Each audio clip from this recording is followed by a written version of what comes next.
Isang mapagpalang araw po sa inyo, Sir Blair. At sa lahat po ng inyong tagapakinig at taga-suporta sa inyong mga YouTube channel na The Voice Addict at mga kwento ni Apong Isaac. Isa po ako sa nalilibang at naaaliw sa mga kwentong ibinabahagi niyo po sa inyong YouTube channel. Sana ay wag po kayong magsawa na maghatid sa amin ng magagandang istorya na hindi lang puro katatakutan, kundi meron ding matututunang aral sa buhay.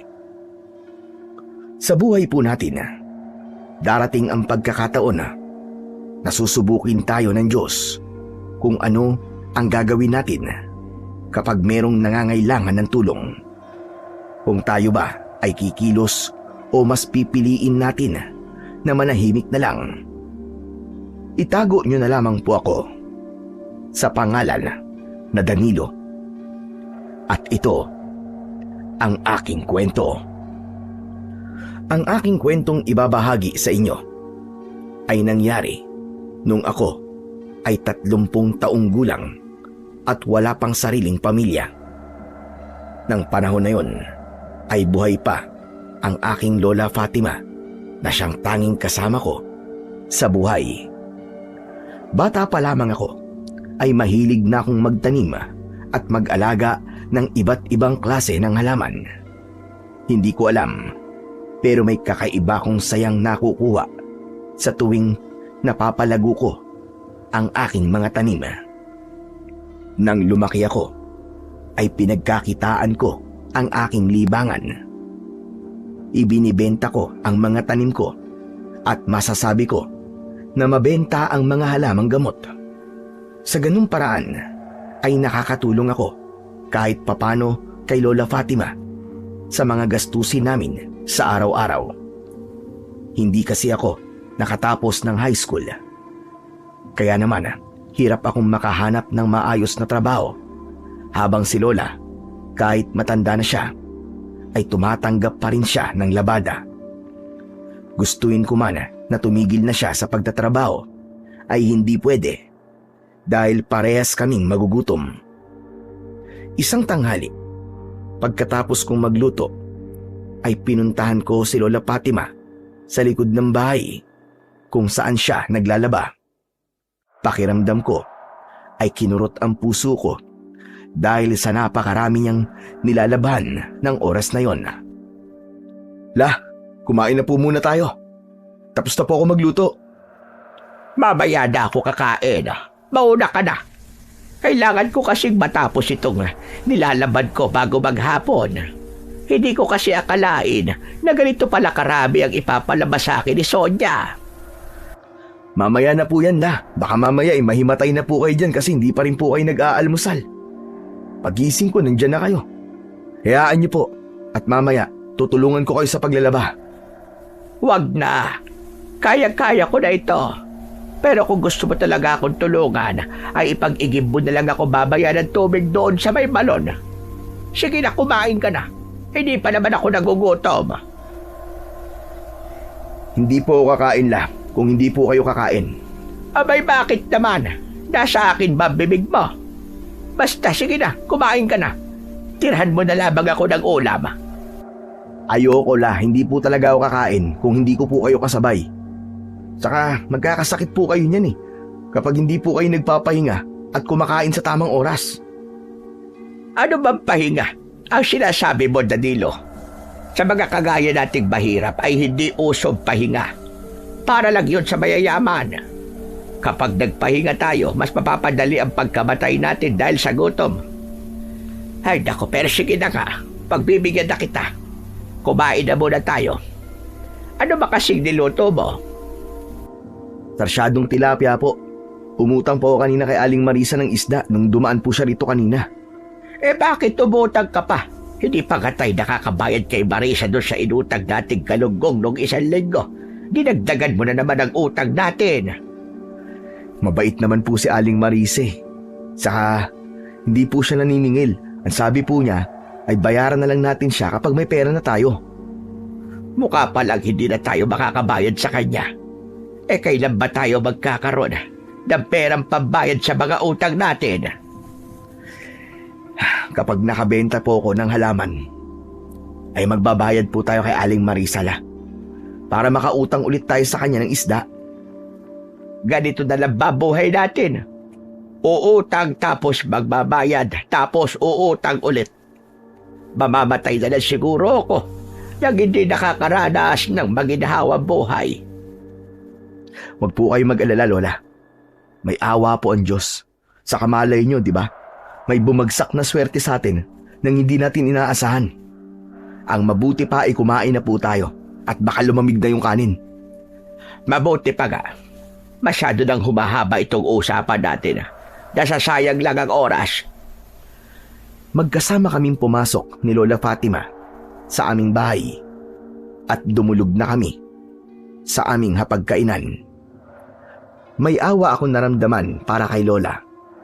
Bata pa lang kasi ako, ay isa na siyang labandera at siya na ang nag-aalaga sa akin. Masakit para sa akin na ako ang nag-iisang apo na kasama niya, pero wala akong magawa para guminhawa ang kanyang buhay. Pangarap ko kasi na makaahon kami sa kahirapan upang makapagpahinga na si Lola sa pagtatrabaho.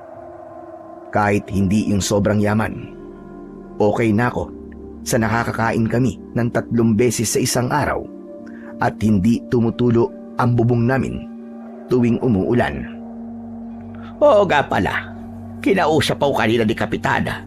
Ang sabi niya ay kukuha raw ng mga scholar si Mayor dito sa barangay natin. Kukuha lang daw ng exam at kapag nakapasa ay pasok sa mapipiling scholar. Kung ako sa iyo, ay subukan mo iyon para kahit high school man lang makapagtapos ka. Lola naman, 30 na po ako eh. Nakakaya kung mag-aaral pa ako tapos sa mga kaklase ko ay halos kalahati ng edad ko. Wala sa edad ng pag-aaral, Danilo. Mas mabuting makapagtapos ka ng high school para makapaghanap ka ng maayos-ayos na trabaho. Ayoko matulad ka sa akin na kahit elementarya ay hindi natapos. Di kayo na lang po mag-aral ulit, Lola. Di ba kayo na rin po may sabi na wala naman sa edad ng pag-aaral? Ay nako, ewan ko ba sa iyo? Puro kakalokohan. Pero Danilo, pag-isipan mo sinabi ko, ang gusto ko ay nasa maayos kang kalagayan bago man lang ako mamatay. Matagal pa po kayo mabubuhay kaya wag po kayo nagsasalita ng ganyan. Nagpapakatotoo lang naman ako. Matanda na ako. Sigurado ko na hindi na ako magtatagal kaya sana ay ayusin mo buhay mo. Maging matalino ka sa mga desisyon mo sa buhay. Tandaan mo, hindi ka yayaman sa pagtatanim mo ng mga halaman. Hindi ka magiging mayaman sa pagiging herbalista. Pero nakakatulong po ako sa mga may sakit. Halos po lahat ng klase ng halamang gamot ay meron akong tanim. Hindi na po nahihirapang maghanap ng halamang gamot ang mga albularyo dito sa atin. Kasi sa akin sila bumibili. Nakakatulog ka nga. Pero hindi ka naman yayaman. Wala rin. Mas maganda pa rin yumaman ka para mas makatulong ka sa mga nangangailangan. Darating din po tayo dyan na. Yayaman din po tayo. Paano nga yayaman? Ayaw mo mag-aral. Tinawanan ko na lamang ang sinabing yun ni Lola Fatima at itinuon ko ang atensyon ko sa pagkain. Ang totoo, gusto ko talagang makapagtapos ng pag-aaral kahit high school man lang dahil alam ko na mas magkakaroon ako ng malaking tsansang makahanap ng maayos na trabaho. Pero iniisip ko kasi na hindi ko na matutulungan si Lola sa pagkita ng pera. Kapag nag-aral ako, ay mas magtatrabaho si Lola at mas lalo siyang mahihirapan. Kaya ng panahon na yon, ay umasa na lamang ako sa swerteng ipagkakaloob sa amin ng Panginoong Diyos. Nagmamadaling tinapos ni Lola Fatima ang kanyang pagkain at bumalik na kagad siya sa paglalaba. Ako naman ay niligpit na ang aming pinagkainan at hinugasan ang mga yon sa batalan. Pagkatapos ay pumunta ako sa unahan ng aming bahay para tignan ang aking mga halaman. Habang abala ko ron, ay narinig ko ang pagsigaw ni Lola Fatima mula sa likod ng bahay. Danilo! Ikuha mo nga ako ng tubig. Bilisan mo! Opo, sandali lang po, Lola. Kumuha ako ng isang baso ng tubig at dinala ko yun kay Lola Fatima. Akala ko ay normal na nauuhaw lang siya, pero kinabahan ako dahil panay ang tapik niya sa kanyang dibdib na para bang nahihirapan siyang huminga. Lola, ano po nangyayari sa inyo? Nahihirapan akong huminga. Bigla na lamang ako nahilo tapos sumakit ang dibdib ko. Naku, ito po. Uminom po muna kayo ng tubig. Sabi ko naman po kasi sa inyo magpahinga muna kayo eh. Hindi pa man nakakainom ng tubig si Lola nang bigla siyang nawalan ng malay. Mas lalo akong natakot. Pinilit ko siyang gisingin, pero hindi na siya nagising. Ang unang pumasok sa isip ko ay dalhin siya sa ospital. Wala akong ideya kung paano ko nagawang buhatin si Lola Fatima papunta sa harapan ng aming bahay. Tumayo ako sa gitna ng daan at doon ako humingi ng tulong. Tulungan niyo ako! Kailangan ko madala sa ospital si Lola! Parang awa niyo na! Tulungan niyo ako! Naiyak ako, lalo na nang nakita ko na nakatingin lang sa amin ang mga tao. Kahit isa ay walang lumapit para tulungan kami. Kahit papano ay naintindihan ko sila dahil baka wala silang sasakyan na maaari naming gamitin para madala si Lola sa ospital. Sa labis na pagkataranta ko ay hindi ko napansin ang isang kotseng paparating. Nagulat na lang ako nang bigla yung bumusina at doon ko napagtanto na muntik na kaming mabangga ni Lola ng kotse. Bumaba sa kotse ang isang matangkad na lalaki. Ang lalaking yun ay si Don Ricardo. Kilala siya sa aming lugar dahil siya ang pinakamayaman doon. Nagmamay-ari siya ng malawak na lupain at meron siyang malamansyon na bahay. Wala siyang kaibigan dahil alam ng lahat kung gaano siya kasungit. Kahit minsan ay hindi ko pa siya nakita nang ngumiti man lang. Hoy! Kung magpapakamatay ka, ay wag mo akong idamay. Umalis ka nga dyan sa ladaanan ko. Pasensya na po kayo. Nawalan po kasi ng malay ang lola ko eh. Kailangan ko po siyang dalhin sa ospital. Don Ricardo, kakapalan ko na po ang mukha ko. Baka po pwedeng tulungan niyo kami ni Lola. Dalhin po natin siya sa ospital, parang awa niyo na po. Ayoko pong mamatay ang lola ko. Mataman akong tinignan ni Don Ricardo. Tila nag-iisip siya kung dapat ba niya akong tulungan o hindi. Pakiusap po, Don Ricardo. Kayo lang po makakatulong sa amin ngayon. Isakay mo sa likod ng lola mo. Sumama ka na rin, bilisan mo! Maraming salamat po. Hulog po kayo ng langit. Salamat po talaga.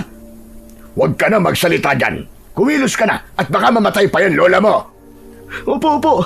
Salamat po uli. Muling sumakay si Don Ricardo sa kanyang kotse. Ako naman ay nagmamadaling binuksan ang pinto sa likod at doon kami sumakay ni Lola. Matapos yon ay mabilis na pinaandar ni Don Ricardo ang kotse. Hinawakan ko ang kamay ni Lola Fatima. Sa isip ko ay panay ang dasal ko na sana ay hindi siya kunin sa akin ng Panginoong Diyos. Ano ba nangyari sa lola mo? Hindi ko po alam eh. Naglalaba lang po kasi siya tapos bigla na lang po siyang humingi ng tubig. Pagpunta ko po sa kanya, sumasakit na po ang dibdib niya at nahihirapan po siyang huminga. Tapos nawalan po siya ng malay. May sakit ba siya sa puso? Hindi ko po alam, Don Ricardo eh. Hindi naman po kasi siya nagpapacheck up kasi wala po kami pera. Bakit? May health center naman dito ah. Bakit hindi mo siya roon ipa-check up? Sinabi ko na nga po yun sa kanya pero ayaw niya. Ang sabi niya ay mas mabuti po na hindi niya alam kung may sakit siya o wala. Kapag daw po nalaman niyang may problema sa kalusugan niya, ay baka mas maging mabilis pa ang pagkamatay niya dahil sa pag-iisip. Sa bagay, hindi na ako nagtataka. Ganyan talaga kayo mahihirap. Palaging binabaliwala ang mga bagay na dapat ay inuuna. Sa lahat, ang kalusugan dapat ang prioridad ng isang tao. Ang sakit niyo naman po magsalita, Don Ricardo. Hindi po sa hindi namin prioridad ang aming kalusugan. Talagang wala lang po kasi kaming pera. Mas uunahin po namin ang pagkain namin kaysa sa pagpapacheck up. Umiling si Don Ricardo. Gusto ko pa sanang makipagtalo sa kanya at sabihin na hindi niya kami maiintindihan dahil mayaman siya habang kami ay mahirap. Pero hindi ko na yung ginawa dahil tinutulungan niya kami ni Lola Fatima. Hindi nagtagal ay nakarating na kami sa isang ospital sa bayan. Agad kong ibinaba si Lola sa kotse at sa pagmamadali ay hindi ko na nagawang magpasalamat kay Don Ricardo. Dumiretso na ako sa loob ng ospital at agad namang kaming inasikaso ng 2 nurse. Habang nasa loob ng emergency room si Lola Fatima, ay panay ang dasal ko na sana ay ligtas siya. Maya-maya pa ay lumapit sa akin ang isang doktor at sinabi niya sa akin na inatake sa puso si Lola. Hindi pa maaaring lumabas ng ospital si Lola dahil kailangan pa siyang i-monitor ng ilang araw. Kahit papano ay nabawasan ang pag-aalala ko nang sabihin ng doktor na nasa maayos ng kalagayan si Lola at nakatulong na nadala siya kagad sa ospital. Kinailangan kong umuwi sa bahay para kumuha ng damit ni Lola Fatima. Nang nasa bahay na ako, ay doon ko na naisip ang perang kailangan namin para pambayad sa ospital. Naisip ko rin si Don Ricardo. Kailangan kong bumawi sa kanya kahit sa maliit na paraan lang. Dahil kung hindi niya kami tinulungan, ay baka patay na ngayon si Lola Fatima. Wala kong ibang maibibigay kay Don Ricardo, kundi ang aking mga halaman. Nagdesisyon akong dalhin ang isang halamang gamot na kung tawagin ay tiyaang gubat sa kanyang bahay. Bago ako bumalik sa ospital, ay pumunta muna ako sa bahay ni Don Ricardo. Nang nasa harapan na ako ng malaking gate ng bahay niya, ay isang kasambahay ang kumausap sa akin. Sinabi ko na kailangan kong makausap si Don Ricardo at ipinaalam ko na ako yung tinulungan niya kanina. Sandaling pumasok ang kasambahay. Nang bumalik siya, ay pinapasok niya ako. Pinaupo niya ako sa malambot na sofa at hindi ko maiwasang humanga sa ganda ng bahay ni Don Ricardo. Isa yung mansyon. Grabe! Sobrang laki pala talaga ng bahay ni Don Ricardo. Napakayaman niya pala talaga. Kailan kaya ako magkakaroon ng ganitong bahay? Nagulat ako nang bumaba sa hagdan si Don Ricardo. Agad akong tumayo nang umupo siya sa pang-isahang upuan. Anong kailangan mo sa akin? Gusto ko pong magpasalamat ulit sa inyo kasi tinulungan niyo po kami ni Lola. Saka, Don Ricardo, gusto ko po sanang ibigay itong halamang gamot na tiyaang gubat sa inyo. Maganda po itong gamot sa sakit ng tiyan at kapag nag-LBM po kayo, papakuluan niyo po ang dahon nito at iinumin ng pinagpakuluan. Albularyo ka ba? At alam mo mga ganyang bagay? Nako, hindi po. Mahilig lang po talaga ako magtanim ng kung ano-anong halaman. Pero ang paborito ko pong itanim at alagaan ay ang mga halamang gamot. Doon po kasi ako kumikita ng pera kasi naibibenta ko po ang mga yon lalong-lalo na sa mga albularyo. Pasensya na po kayo, Don Ricardo kung ito lang po ang kaya kong ibigay sa inyo kapalit po ng pagtulong nyo sa amin. May sinabi ba akong humihingi ako ng kapalit sa ginawa ko? Wala naman po. Pero gusto ko lang po talagang ibigay ito sa inyo bilang pasasalamat. Tatanggapin ko yan. Dahil mukhang mapapakinabangan ko ang halaman na yan. Iwan mo na lang mamaya sa harapan ng bahay ko. Oo nga pala. Kumusta na ba ang lola mo? Maayos na po ang kalagayan niya. Pero ang sabi po ng doktor ay hindi pa po siya pwedeng lumabas ng ospital. Sige po, Don Ricardo. Baka nakakaabala na po ako. Aalis na po ako. Maraming salamat po ulit ha. Hindi na nagsalita si Don Ricardo. Nahihiya akong lumabas ng bahay niya at iniwanan ko ang halamang gamot. Kahit papano ay nawala ang takot ko kay Don Ricardo. Para sa akin, sa kabila ng istrikto niyang personalidad, ay meron pa rin siyang mabuting puso. Dumiretso ko sa ospital, dala ang mga damit ni Lola Fatima. Pagpasok ko sa kwarto niya, ay napangiti ako dahil gising na siya. Agad akong lumapit sa kanya, pero malakas niya akong binatukan. Aray ko naman, Lola. Bakit niyo ako binatukan? Bakit mo ko dinala rito? Nawalan po kayo ng malay eh. Tapos inatake na po pala kayo sa puso. Kung di ko po kayo dinala rito sa ospital, malamang patay na po kayo ngayon. Sana nga, ay hinayaan mo na lamang ako mamatay. Hindi ka ba nag-iisip? Saan tayo kukuha ng perang pambayad dito? La, kahit mamatay po kayo, ay gagastos pa rin tayo. Bibili po tayo ng kabaong, tapos mga biskwit at kape. Dahil po sa lamay nyo, di po ba? Di wag mo na akong paglamayan. Maghukay ka sa likod ng bahay natin at doon mo ko ibaon. Para naman po kayong aso sa sinasabi nyo eh. Saka wag po kayo mag-alala kasi hihingi po ako ng tulong kay Kapitan at kay Mayor. Siguro naman po ibibigyan po nila tayo ng perang pambayad dito sa ospital. Sa gitna ng pag-uusap namin ni Lola Fatima, ay isang babaeng nurse ang pumasok. Aniya, ay kailangan nila akong makausap upang malaman ko kung magkano ang babayaran namin. Sumama ako sa nurse at dinala ko sa isang opisina. Doon ay ipinaliwanag sa akin ang mga ginawa kay Lola at ang presyo nun. Nang iabot sa akin ang isang papel na naglalaman ng kung magkano ang kailangan naming bayaran, ay nanlamig ako ng gusto. Dinala ko ang papel na yon at ipinakita ko kay Lola. Agad akong nagsisi kung bakit ko ba yun ipinakita sa kanya, dahil mas lalo siyang nagalit. Ayan na nga ba sinasabi ko? Tingnan mo na. Saan tayo kukuha ng ganitong kalaking pera? Kahit tumingi ka ng tulong kina Mayor at kay Kapitan, ay hindi nila kayang ibigay kagad sa iyo ito.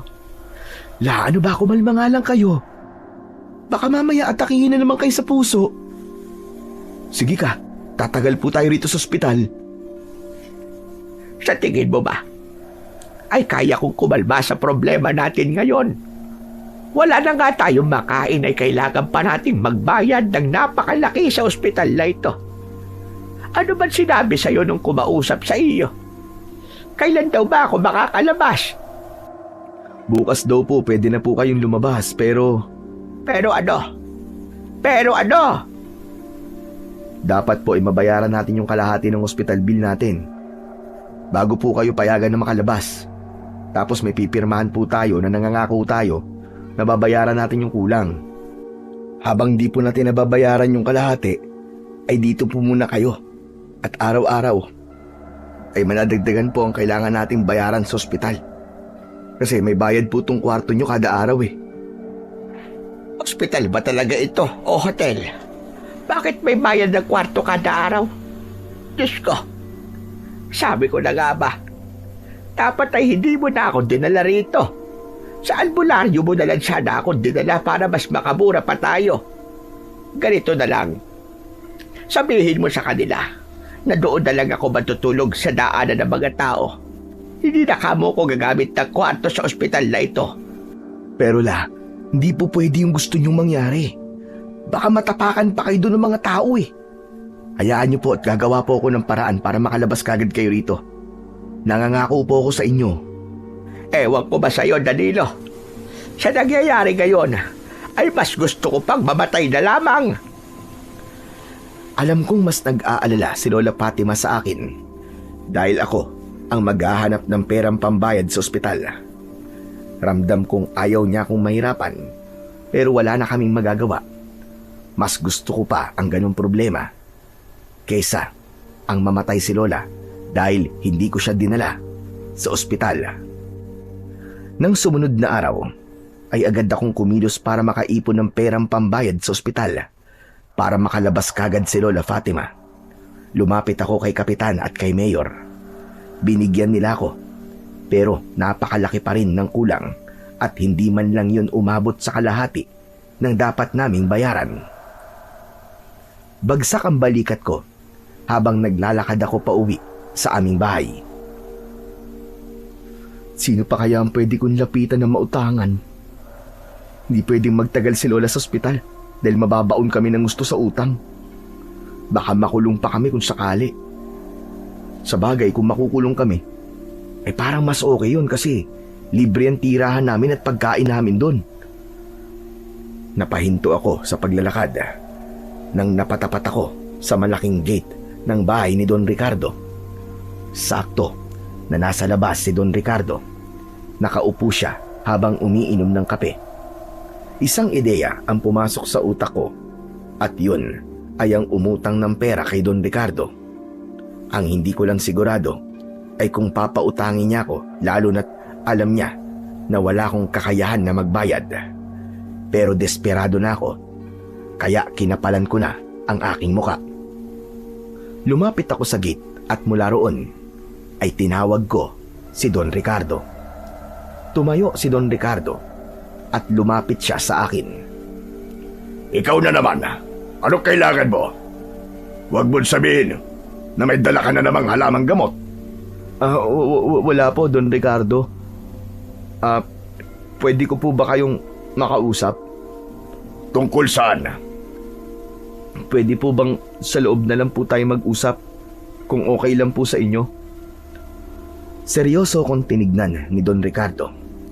Nagpasalamat ako nang buksan niya ang gate. Pinasunod niya ako kung saan siya nakaupo kanina at umupo ako sa bakanting upuan. Napansin ko na walang kabuhay-buhay ang bakura niya dahil walang halaman na nakatanim doon. Don Ricardo, napansin ko lang po, parang ang lungkot po ng bakuran ninyo. Mas maganda po kung magtatanim kayo rito ng mga halaman, lalo na yung mga namumulaklak. Huwag kang nakikialam sa bakuran ko.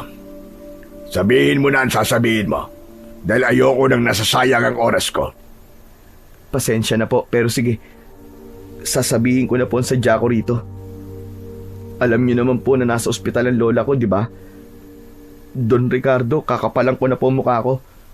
Anumang araw ay pwede na po makalabas si lola sa ospital.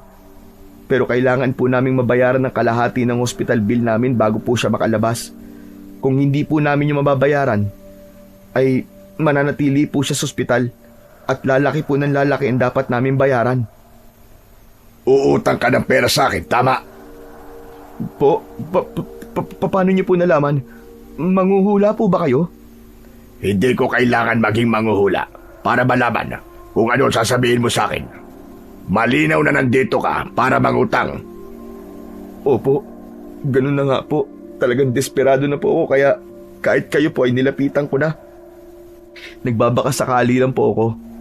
Heto po ang papel kung saan po nakalagay ang dapat naming bayaran. Baka po mapapahiram nyo kami. Kahit yung kalahati lang po. Maliit ang halagang ito para sa akin. Kaya kitang pautangin kahit yung buong halaga ang kailangan yung bayaran. Talaga po? Sobrang yaman niyo po talaga. Kayo nga po yata ang pinakamayamang tao sa buong mundo. Pero hindi kita papahiramin ng pera. Ano? Bakit po? Dahil alam ko na wala kang kakayahan na magbayad. Mahirap ka. Mukha kang walang trabaho. Sabihin mo sa akin, paano mo ko mababayaran, Aber? Ano po? Hindi ko po alam eh. Nakita mo na. Hindi mo alam. Hindi ko pinupulot ang perang meron ako. At hindi ako charity para magbigay ng pera sa taong hindi ko kilala. Pero, Don Ricardo, hindi po kami makakapagbayad kahit kalahati. Mababaon po kami sa utang. Ikaw lang po ang taong kilala ko na may kakayahan po na magpautang sa amin ng ganong kalaking halaga ng pera. Hindi ko na problema yon. Ang mabuti pa ay umalis ka na. Dahil wala kang makukuha sa akin kahit na piso. Natulungan na kitang dalhin sa ospital ng lola mo. At para sa akin, sapat na yon. Naiintindihan ko po. Maraming salamat na lang po. Tumayo na ako at malungkot akong naglakad. Hindi naman ako umasa na papahiramin ako ni Don Ricardo ng pera. Pero nalungkot ako nang tumanggi siya na tulungan ako. Siya na lang kasi ang taong kilala ko na maaaring makatulong sa amin ni Lola Fatima. Ngunit napahinto ako sa paglalakad nang tawagin ako ni Don Ricardo. Pinabalik niya ako at diretso na akong tinignan. Sandali lang. Ang sabi mo kanina ay mukhang malungkot ang bakuran ko. Opo. Para po sa akin ay mas magkakaroon po dito ng buhay kung magtatanim po kayo ng mga halaman. Sa pagkakatanda ko, ay sinabi mo rin na mahilig ka sa halaman at nagtatanim ka, tama ba? Tama po kayo. Mahilig po akong magtanim ng mga halaman. Kung ganon, ay papairami kita ng pera na kailangan mo. Hindi kalahati kundi buo, para wala na kayong problema. Talaga po? Hindi po ba sabi niyo kanina ay hindi niyo po ako papautangin? Oo nga, pero pwede mo naman akong bayaran sa ibang paraan. Ganito ang gagawin natin. Papairami kita ng pera kailangan mo at babayaran mo yon sa pamamagitan ng pagtatanim ng mga halaman na ikagaganda ng aking bakuran. Ikaw ang mag-aalaga ng mga yon sa loob ng 1 taon. Sige po, payag po ako, Don Ricardo. Siguraduhin mo lang na magugustuhan ko ang gagawin mo sa bakuran ko. Dahil kapag hindi ko nagustuhan, ay kailangan mong bayaran ng pera ang inutang mo sa akin. Nagkakaintindihan ba tayo? Opo, Don Ricardo. Huwag po kayong mag-alala kasi gagawin ko po ang lahat para maging maganda tong bakuran nyo. Naku, maraming salamat po talaga sa inyo, Don Ricardo. Sandaling pumasok si Don Ricardo sa bahay niya. Habang hinihintay ko siya, ay walang pagsidlan ang aking kasiyahan. Maya-maya pa, ay bumalik na si Don Ricardo at inabot niya sa akin ang isang tseke na nakasulat ang halaga ng pera na kailangan naming bayaran sa ospital. Salamat po talaga. Napakalaking tulong po nito sa amin ni Lola Fatima. Hulog po kayo ng langit sa amin. Hindi tulong yan. Utang yan at kailangan mo yung bayaran sa pamamagitan ng serbisyo mo. Kahit na po, Don Ricardo, para sa akin ay tulong pa rin po ito. Di ko na po kasi talaga alam kung saan po ako kukuha ng perang pambayad sa ospital eh. Mabuti na lang po at naisip ko po kayo kaya pumunta po ako rito. Balak ko na nga po sanang maghanap ng bumibili ng kidney kasi ibebenta ko na lang po yung isa kong kidney. Pero dahil po sa tulong nyo, ay hindi ko na po yung kailangan gawin. Ang dami mo pang sinasabi. Sige na, pupunta ka na sa bayan at ipapalit mo na sa bangko ang tseke. Baka babaya ay mapagsaraduhan ka pa ng bangko kung hindi ka kagad kikilos. Tatawag na rin ako sa bangko para hindi ka mahirapan at hindi ka matagalan. Napapalitan yan. Sige po, aalis na po ako. Maraming salamat po talaga sa inyo, Don Ricardo. Sa isang iglap, ay napalitan ng saya ang lungkot na nararamdaman ko kanina. Hindi ako makapaniwala sa pagkakataon na yon ay nakatulong sa amin ni Lola ang hilig ko sa pagtatanim ng mga halaman. Agad akong nagtungo sa isang bangko sa bayan matapos namin mag-usap ni Don Ricardo. Hindi ako nahirapang papalitan ng pera ang tseke. Hindi na ako nagsayang ng oras at dumiretso na kagad ako sa ospital at buo kong binayaran ang hospital bill ni Lola Fatima. Nang sumunod na araw ay bumalik ako sa ospital at nang sabihin ko kay Lola na makakauwi na siya ay hindi siya makapaniwala. Paano ako makakauwi? Hindi ba sabi mo ay makakauwi lang ako kapag nakabayad na tayo rito kahit kalahati? La, bayad na po tayo at hindi lang po kalahati kundi buo. Diyos ko po, nababaliw na po ba ang apo ko? At paano tayo makakabayad ng buo? Kalahati pa nga lang pinoproblema na natin. La, umutang po ako kay Don Ricardo. Siya po nagpahiram sa akin ng pera. Ano ka ba? Si Don Ricardo na masamang ugali at hindi marunong gumiti, pinahiram ka ng pera. O di ba? Kahit kayo po hindi makapaniwala. Ako rin po. Hindi ako makapaniwala na tinulungan niya tayo. Pero hindi mo ba naisip na panibagong problema na naman yan? Saan tayo kukuha ng pambayad sa kanya? Lawag po kayong mag-alala. Kasi hindi po pera ang ibabayad ko sa kanya. Siya po mismo nagsabi na ang kapalit ng perang pinahiram niya sa atin ay pagagandahin ko daw ang bakuran niya. Tataniman ko po yun ng iba't ibang halaman at 1 taon ko pong aalagaan ng mga yon. Kita mo na la, may naitulong po sa atin yung hilig ko sa pagtatanim. Aba, oo nga ano. Akalain mo nga naman at may naitulong sa atin ang pagtatanim mo. Pero totoo ba yung sinabi mo? Baka naman sinasabi mo lang yan dahil ang totoo ay nang hold up ka ng Bangko Damotres ka. Si Lola naman, ginawa niyo pa akong kriminal. Hindi ko po magagawa yun. Ang mabuti pa ay umuwi na po tayo. Sigurado po ako na namimiss niyo na po ang bahay natin. Ay oo nga, sinabi mo pa. Kahit malambot ang higaan ko dito, ay hindi ko pa rin ipagpapalit ang papag natin. Inayos ko na ang mga gamit ni Lola Fatima at pagkatapos ay masaya kaming umuwi. Hanggang sa sandaling yun ay hindi pa rin ako makapaniwala na si Don Ricardo ang magiging sagot sa problema namin ni Lola. Nang nakauwi na kami sa bahay ay naramdaman ko ang kasiyahan ni Lola Fatima. Nagpaalala ako sa kanya na wag muna siyang tumanggap ng labada kahit 1 linggo para makapagpahinga siya. Ayaw niyang pumayag nung una pero tinakot ko siya na kung hindi siya susunod ay malamang aatakihin na naman siya sa puso at babalik na naman kami sa ospital. Umubra naman ang pananakot ko kaya pumayag na siya sa huli. Naisip ko rin na yung perang ibinigay ni Kapitan at Mayor ang gagamitin naming panggastos.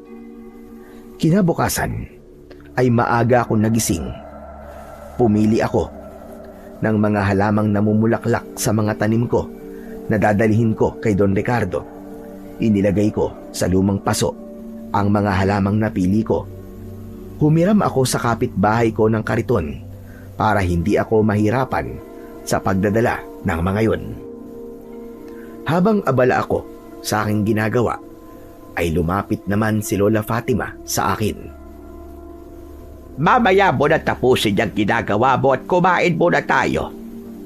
Sandali, yan ba mga halamang dadalhin mo kay Don Ricardo at itatanim mo sa bakuran niya? Opo, ang gaganda po, di ba? Magaganda nga, pero magugustuhan niya kaya yan. Puro namumulaklak ang mga yan. Base sa pagkakakilala nating lahat sa kanya, parang hindi siya mahilig sa mga ganyang klase ng halaman. Ang sabi po kasi niya ay ako na pong bahalang magpaganda ng bakuran niya. Sa kamalay naman natin, magustuhan niya po ang ganitong klase ng halaman. Kung hindi, edi ibabalik ko po rito at kukuha po ako ng iba. Sa bagay, may punto ka naman. Pero mag-almusal na muna tayo para makapunta ka na kay Don Ricardo. Iniwan ko muna ang aking ginagawa at sabay kaming kumain ni Lola Fatima. Pagkatapos naming kumain, ay muli kong inayos ang mga halamang dadalin ko kay Don Ricardo at saka ako umalis. Pagdating sa bahay ni Don Ricardo, ay napansin kong nakabukas ang gate na para bang alam niya na darating ako. Pumasok ako at kumatok ako sa pinto. Ang kasambahay ang nagbukas at tinawag niya si Don Ricardo. Hindi nagtagal ay nasa harapan ko na si Don Ricardo. Magandang umaga po sa inyo, Don Ricardo. Dala ko na po yung mga halaman na itatanim ko po. Pero may mga idadagdag pa po ako sa mga susunod pong araw. Mabuti naman at marunong kang tumupad sa usapan natin. Siyempre naman po. Ang laki po ng tulong na nagawa niyo sa amin kaya dapat lang po na tumupad po ko. Gusto niyo po bang makita ang mga halamang itatanim ko ngayong araw?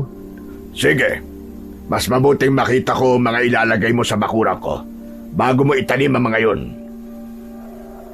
Sumama sa akin si Don Ricardo at huminto kami sa tabi ng kariton na dala ko. Bakit puro yata namumulaklak ang mga halaman dinala mo? Magtatayo ka ba rito ng flower shop? Hindi po. Mas magiging maganda po kasi ang bakuran nyo kung may mga halamang namumulaklak. Kumbaga magkakaroon po rito ng kulay. Saka hindi lang po sila magaganda sa mata. Nakakaapekto rin po sila sa pakiramdam nating mga tao. Paanong nakakaapekto? Mga bulaklak lang naman ang mga yan.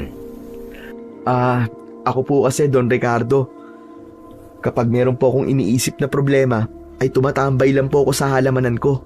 Tapos tinitignan ko po yung mga bulaklak. Ayun po, gumagaan po ang pakiramdam ko. Pero hindi pa rin nawala ang problema mo. Pero gumaan naman po ang pakiramdam ko. Yun naman po ang importante, di ba? Saka hindi po mahirap alagaan ang mga yan. Gaya po nitong rosal. Namumulaklak po yan kahit mainit ang panahon. Yang gumamela naman po ay madalas na hindi pinapansin. Pero maganda rin po yan. Lalo na kapag namumulaklak po ng marami. Ang maliit. Ano ba yan? Santan po ang tawag dyan. Maganda po silang itanim sa may labas. Doon po sa tabi ng pader nyo. Mukhang marami ka nga talagang alam sa pag-aalaman. Opo. Talagang nagtatanong-tanong din po ako sa mga biyasa sa pagtatanim para matuto pa po ako. Pero may isasuggest po ba kayo kung saan nyo po gusto na itanim ko tong mga halaman? O baka may iba pa po kayong halaman na gustong ipatanim po sa akin? Ikaw na ang bahala ron. Pero yung rosal ay itanim mo sa tabi ng malaking bintana sa kaliwa ng bahay ko. Bakit po? Kailangan ko pa ba sagutin ang tanong mong yan? Ay, hindi na po. Sige po, doon ko po yan itatanim. At gusto ko ng mga halamang gamot sa likod ng bahay ko. Yung mga gamit ay papakuha ko kay Manang. Dahil mukhang kulang-kulang ang gamit mo. Ikaw nang bahala kung saan mo itatanim ang ibang halaman. At ipapaalala ko lang sa'yo na kapag hindi ko nagustuhan ang trabaho mo, ay babayaran mo ng pera ang utang mo sa akin. Wala pong problema, Don Ricardo. Ako na po nagsasabi, magugustuhan niyo po ang resulta ng gagawin ko rito sa bakuran niyo. Bigla kong natigilan nang napansin ko ang medalyon na nakakwintas kay Don Ricardo. Hindi ko maintindihan kung bakit napatitig ako roon. Anong tinitingin-tingin mo dyan? Don Ricardo, yung suot niyo pong medalyon. Ngayon ko lang po kasi napansin na suot niyo po yan eh. Ang ganda-ganda po. Ang daming nakaukit na simbolo. Ano pong ibig sabihin ng mga nakaukit dyan? Wala akong oras para sagutin ang tanong mo. Anting-anting po ba yan? Siguro yan po ang sikreto nyo kung bakit po kayo mayaman, ano? Pampaswerte po siguro yan, ano? Hindi ko kailangan ng pampaswerte para yumaman. Kung ano meron ako ngayon, ay pinaghirapan ko ba ngayon? At ayoko rin ng masyadong maraming tanong. Ayoko rin sa mga magnanakaw. Kaya kung nagbabalak ang pagnakawan ako, ay mag-isip-isip ka na ngayon. Dahil hindi mo gugustuhin na makalaban ako. Ay, hindi naman po, Don Ricardo. Huwag po kayong mag-alala. Hindi po ako magnanakaw. Hindi ko po sisirain ang tiwalang ibinigay niyo po sa akin. Tiwala? Sino may sabing may tiwala ako sa'yo? Hindi ko basta-basta binibigay ang tiwala ko sa isang tao. Lalo na't hindi ko kilala. Kahit nga pangalan mo ay hindi ko pa alam. Kaya bakit kita pagkakatiwalaan kagad? Ay, oo nga pala, no?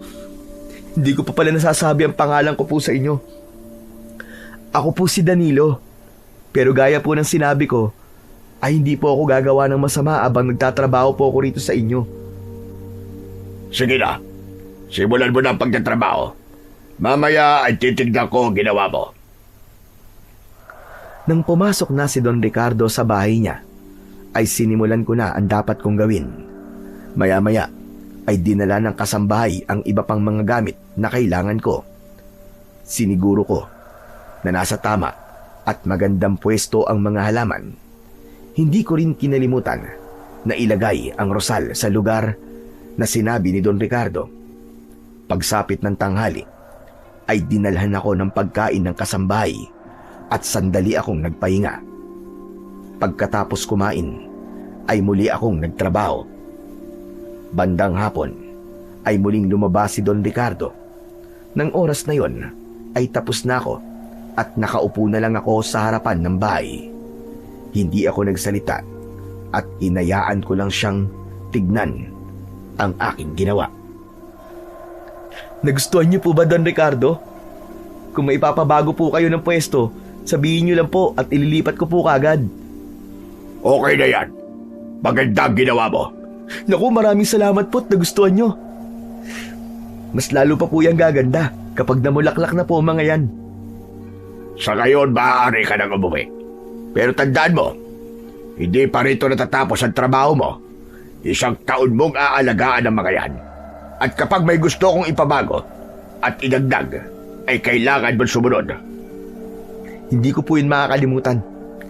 Maraming salamat po ulit sa inyo, Don Ricardo. Matapos kong magpaalam kay Don Ricardo, ay umuwi na ako sa aming bahay. Pagdating ko, ay nagulat ako dahil naabutan ko si Lola Fatima sa likod ng bahay na naglalaba. Pakanta-kanta pa siya na para bang hindi siya galing sa ospital nung nakaraang araw. Lola, bakit po naglalaba kagad kayo? Ay, kamayo ka! Ano ka ba naman, Danilo? Bakit mo ako ginugulat? Paano kung atakihin na naman ako sa puso? Ako po ang aatakihin sa puso sa ginagawa niyo, La eh. Hindi po ba nag-usap na po tayo na magpapahinga po muna kayo?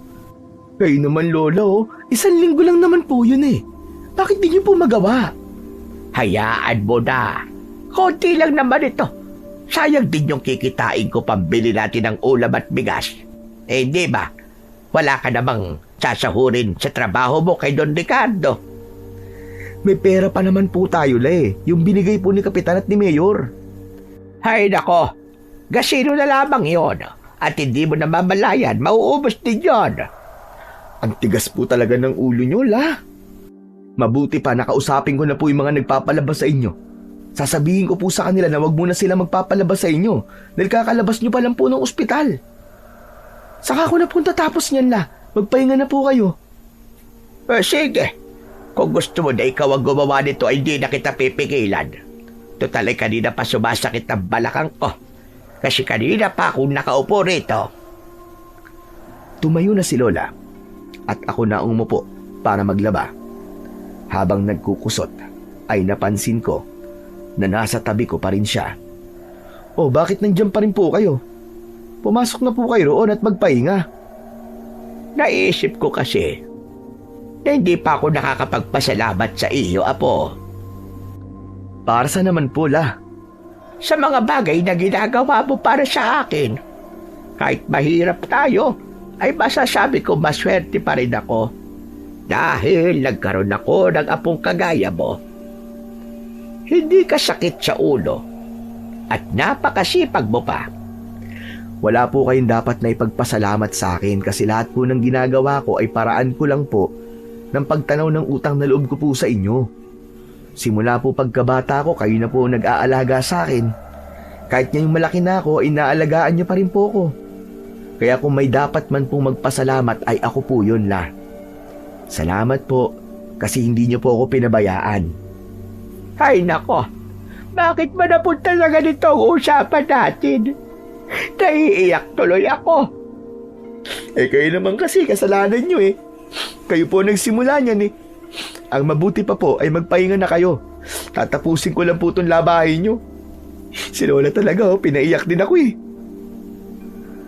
Nang pumasok na si Lola Fatima sa loob ng aming bahay, ay sinimulan ko ng tapusin ang mga nilalabhan niya kanina. Hindi nawala ang ngiti ko dahil napakasarap sa pakiramdam nang marinig na nagpasalamat si Lola sa akin kahit ang totoo ay ako pa nga ang napakaraming dapat na ipagpasalamat dahil siya ang naging lola ko. Sa mga sumunod na araw ay tuluyan na akong nasanay sa pagpunta sa bahay ni Don Ricardo para ayusin ang kanyang bakuran. Hinayaan niya akong gawin ang trabaho ko at napakasaya ko dahil lahat ng iminumungkahi ko sa kanya ay nagugustuhan niya. Pero kahit ilang araw na akong nakikita si Don Ricardo, ay hindi ko pa rin siya nakikitang ngumingiti.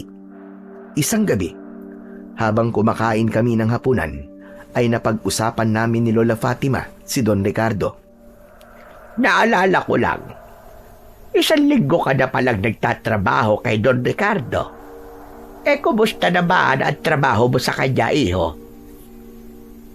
Ayos naman po. Nakakatuwa nga po kasi nagugustuhan niya po yung mga halaman na itinatanim ko po sa bakuran niya. Wala rin po siyang reklamo kung saan ko po ipinipwesto ang mga yon. Alam mo, pwede mong pagkakitaan niya na po. Hindi ka lang pwedeng magbenta, pero pwede ka ring magpaganda ng mga bakuran ng ibang tao. Oo nga po di ko po akalain na meron din pala akong talento sa pagdidisenyo ng bakuran gamit ang mga halaman ko. Noon ko pa nakikita ang talento mo na yan. Kasi may ilang mga tao na kapag nakikita yung bakuran natin ay pinupuri talaga nila. Maganda raw at hindi magulo kahit napakaraming halaman. Kumusta pala si Don Ricardo bilang amo? Hindi ka ba niya sinisigawan o sinasaktan? Hindi po siya naninigaw at nananakit. Kahit mukhang kaya niya pong gawin yon. Yun nga lang po, palagi po siyang seryoso at hindi talaga ngumingiti. Pakiramdam ko nga po hindi dating ganun si Don Ricardo Baka mamaya may dahilan kung bakit siya naging masungit at parang galit sa mundo. Ganon talaga kapag tumandang mag-isa. Nagiging bugdutin. Hindi ba wala siyang kasamang kamag-anak o asawa man lang sa bahay niya? Meron naman po siyang kasama. Yung nag-iisa niya pong kasambahay. Kahit na, iba pa rin kapag kadugo mo ang kasama mo sa buhay. Sabagay, tama po kayo sa sinabi niyo. Pero mabait po talaga si Don Ricardo. Nasasabi lang po ng mga tao na masama ang ugali niya kasi bumabase lang po sila sa nakikita nila. Pero para po sa akin, isang malaking patunay na mabuti po siyang tao ay nung tinulungan niya tayo kahit hindi naman po niya tayo kilala. Kung hindi po dahil sa kanya, ay hindi po kayo madadala sa ospital at hindi ko po kayo mailalabas ng ospital. Magsasalita pa sana si Lola nang may narinig kaming sigawan ng mga tao sa labas. May pagtatakang nagkatinginan kami ni Lola at sabay kaming tumayo upang makiisyoso. Lumabas kami at mas lalo kaming nagtaka nang may mga taong tumatakbo. May ilang lalaki na may dalang itak na nakapalibot sa bahay na nasa tapat namin. Nagtanong si Lola Fatima kung anong nangyayari at nalaman namin na mayroong nakitang aswang sa bubong ng bahay na pinapalibutan ng mga tao.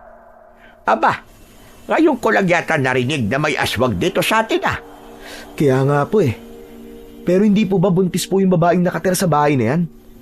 Baka kaya po siya inaaswang dahil buntis siya. Diyos ko, huwag na tayo makiusyoso dyan at baka babaya madamay pa tayo. Tara na, bumalik na lang tayo sa bahay at magsarado na kagad tayo ng pinto. Lola naman kung makapag-react ka para kang bibiktimay ng aswang, hindi ka naman po buntis at hindi ka na mabubuntis. Magtigil ka. Hindi porke hindi ako buntis ay iligtas na ako sa aswang. Alam mo, yung mga pesting aswang na yan ay nabibiktima na kahit kasino. Wala silang pinipiling edad.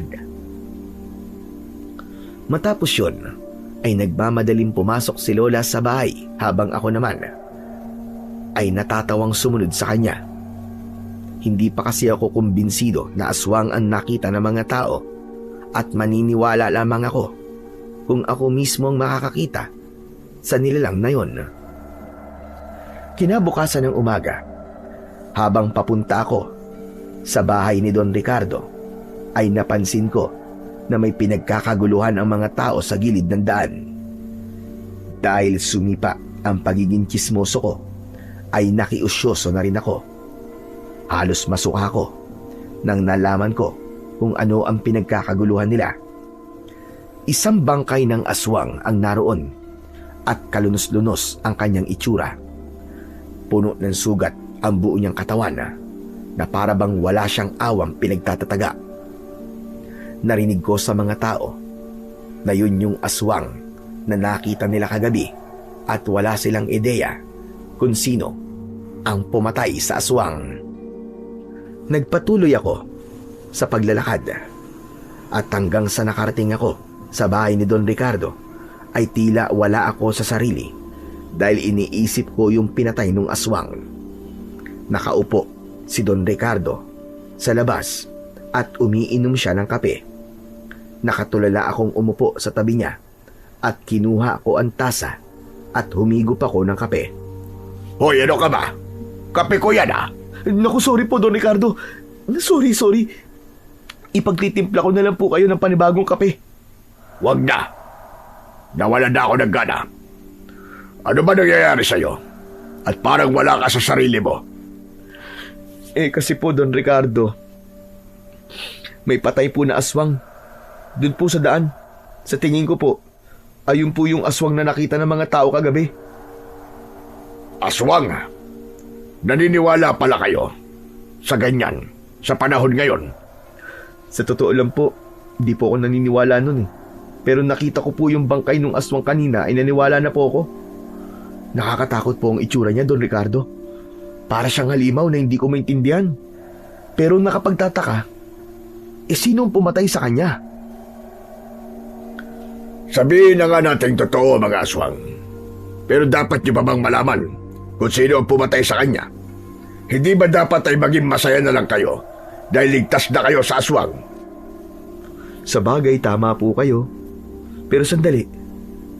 Don Ricardo, bakit may sugat po kayo sa braso? Parang ang lalim po ng mga yan ah. Na paano po kayo? Wala to. Na-aksidente lang ako kagabi. Na-aksidente? Paano na-aksidente po? Kailangan ko pa ba sagutin ang tanong mo na yan? Gagaling ba mga sugat ko kapag nalaman mo kung anong klaseng aksidente nangyari sa akin? Sabi ko nga po, hindi na po dapat ako nakikialam sa buhay niyo eh.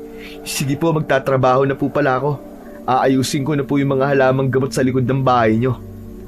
Mabuti pa nga. Kumilos ka na. At ayoko ng tatamad-tamad. Kahit nasigawan ako ni Don Ricardo, ay hindi ako nasaktan. Sa ilang araw-araw na nakakasama ko siya, nakikita at nakakausap, ay napagtanto ko na sadyang ganun lang makipag-usap si Don Ricardo. Alam kong mali na palaging ganun ang tono ng kanyang pagsasalita, pero inintindi ko na lamang na yon ang kanyang personalidad. At habang nagtatrabaho ko, ay hindi ko maiwasang kabahan dahil sa pinatay na aswang sa aming lugar. Alam ko na magandang bagay na napatay kagad ang aswang, pero may hinala ko na hindi pa roon natatapos ang lahat. Pakiramdam ko ay hindi mag-isa ang aswang na yon at merong posibilidad na sa mga susunod na gabi ay aatake ang iba pa niyang kasamahan. Nang sumunod na araw, ay nalaman kong hindi ako nagkamali sa aking hinala dahil maugong na naging kwentuhan ng mga tao sa amin na may 2 aswang pa ang umatake sa bahay ng isang matandang lalaki na nakatira sa dulo ng aming barangay. Mabuti na lang daw at nagawang makatakbo ng matandang lalaki sa bahay ng kapitbahay nito. Isang umaga, pagkarating ko sa bahay ni Don Ricardo, ay nakita ko siya na nasa harapan ng nakatanim na rosal.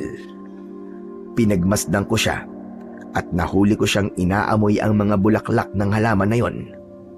Habang papalapit ako sa kanya, ay napansin ko ang lungkot sa kanyang mga mata. Naramdaman ni Don Ricardo ang presensya ko, kaya naman lumingon siya sa akin.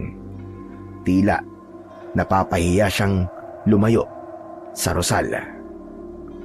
Buti naman at dumating ka na. Kanina pa kitang hinihintay. Tignan mo yung mga halamang gamot sa likod. At yung iba ay namatay na yata. Akala ko ba ay magaling kang mag-alaga ng mga halaman? Ang tinutukoy niyo po siguro ay yung mga itaninim kong oregano kahapon. Wala po kayong dapat na ipag-alala, ganun po talaga sila kapag bagong tanim pa lang. Kumbaga para bang nag-a-adjust pa po sila sa bagong lupa. Pero magiging maayos din po sila sa paglipas po ng mga araw. Ay oo nga pala, Don Ricardo.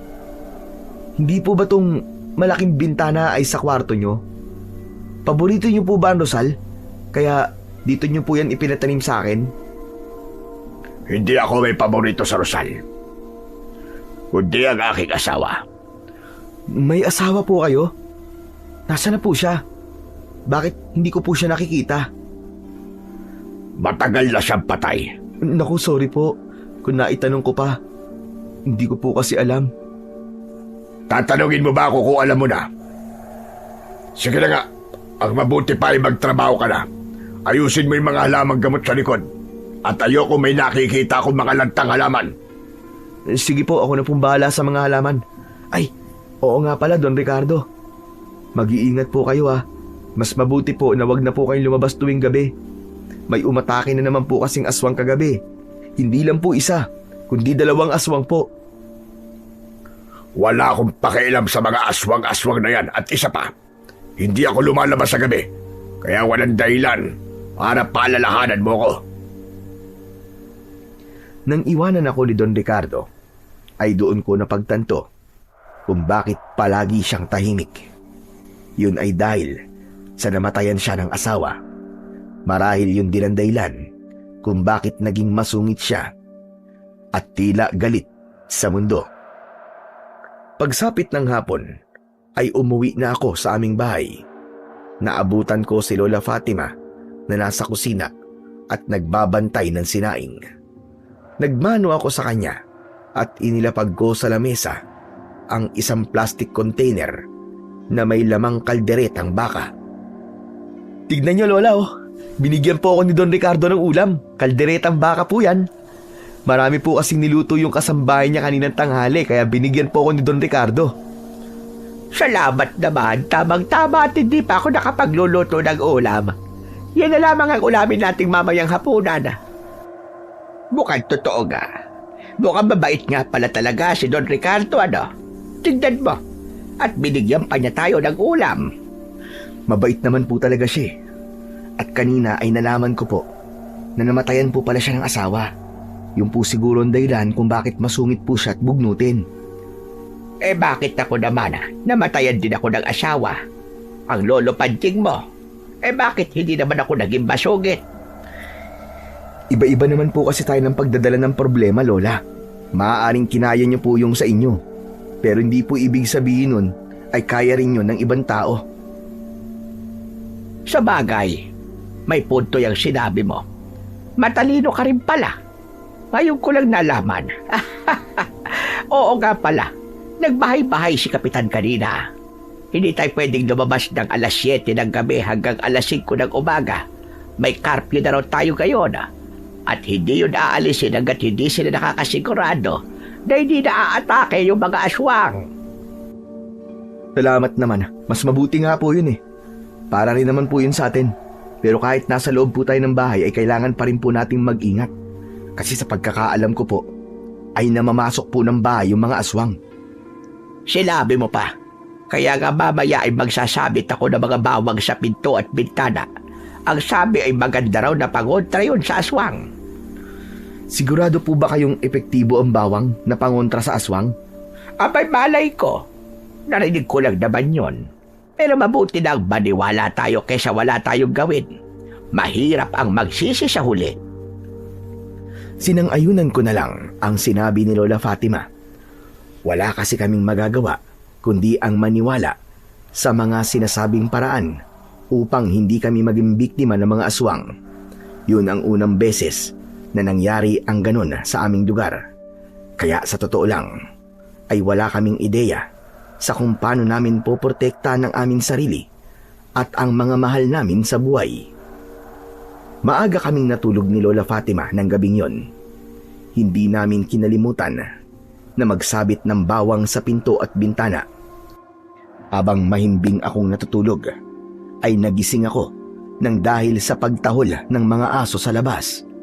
Kinabahan ako dahil baka aswang ang dahilan kung bakit nag-iingay ang mga aso.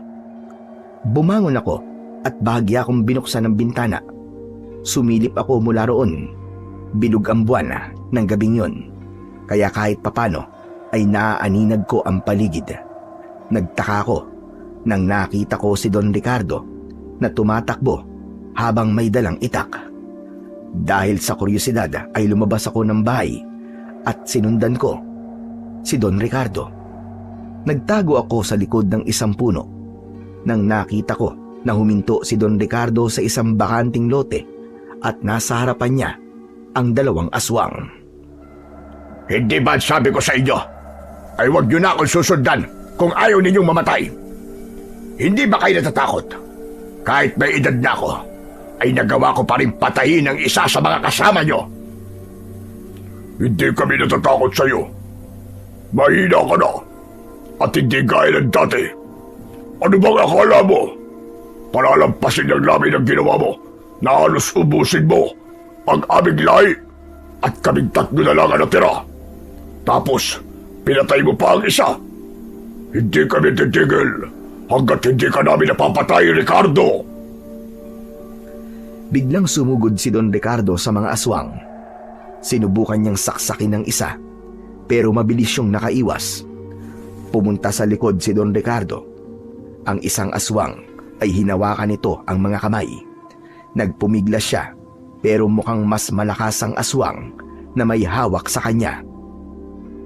Naglakad ang isang aswang at tumayo yun sa harapan ni Don Ricardo. Walang salitang kinalmot ng aswang si Don Ricardo sa dibdib. Nanghihina siyang napalood at doon na siya binitiwan ng aswang. Sinabi ko na sa iyo, Ricardo. Mapapatay ka rin namin. May paghihiganti na namin ang mga kasamahan naming pinatay mo. Napasinghap ako nang biglang sinaksak ni Don Ricardo sa tiyan ng aswang na nasa kanyang harapan gamit ang kanyang itak. Mabilis siyang tumayo at pagharap niya sa isa pang aswang ay inundayan niya rin yun ng saksak sa tiyan. Nagulat ang dalawang aswang sa bilis ng galaw ni Don Ricardo, kaya mabilis silang tumakas hanggang sa nawala na sila sa paningin ko. Hindi ako makapaniwala sa nasaksiyan ko ng gabing yun. Malinaw na si Don Ricardo ang pumatay dun sa isang aswang. Ang buong akala ko ay ayos lang si Don Ricardo, pero bigla siyang nabuwal at patihaya siyang napahiga sa lupa.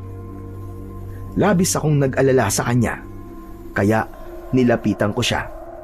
Nagulat siya nang nakita niya ako. Danilo, anong ginagawa mo rito? Nakita ko po kasi kayong tumatakbo kanina kaya sinundan ko po kayo. Hindi ko naman po akalain na mga aswang po pala ang hinahabol nyo. Umalis ka na rito. Iwanan mo na ako. Kaya ko ang sarili ko. Pero Don Ricardo, malalim po ang sugat nyo eh. Kailangan niyo po maggamot. Dadaling ko po kayo sa bahay namin at ako po ang gagamot sa sugat nyo.